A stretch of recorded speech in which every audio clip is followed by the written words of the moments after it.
آج وہ جامعۃ الازہر،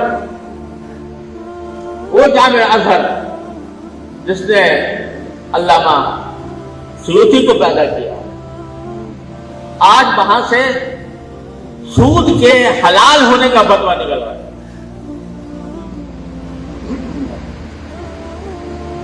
آج وہاں سے ایسے فتوے نکل رہے ہیں جو ہمارے مسلم مجمع علیہ امور کے خلاف۔ کیوں؟ اس لیے کہ وہ جامعہ جامعۃ الازہر وہ حکومت کا ماتحت ہے۔ میں نے مراکش سے لے کر انڈونیشیا تک ہر اسلامی ملک کا دورہ کیا ہے اور وہاں کے حالات کا جائزہ لیا ہے۔ جہاں جہاں مدرسے ختم ہوئے وہاں مسلمانوں کے اندر مغربیت کا سیلاب بنا۔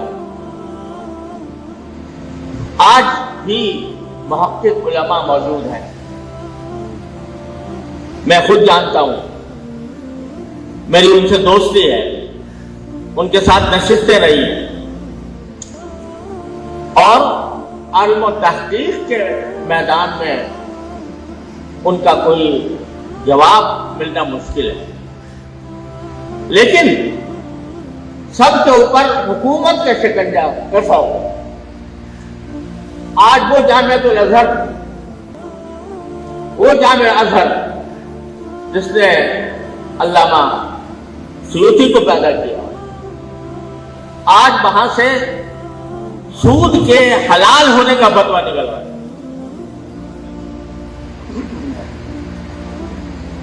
آج وہاں سے ایسے فتوے نکل رہے ہیں جو ہمارے مسلم مجمع علیہ امور کے خلاف۔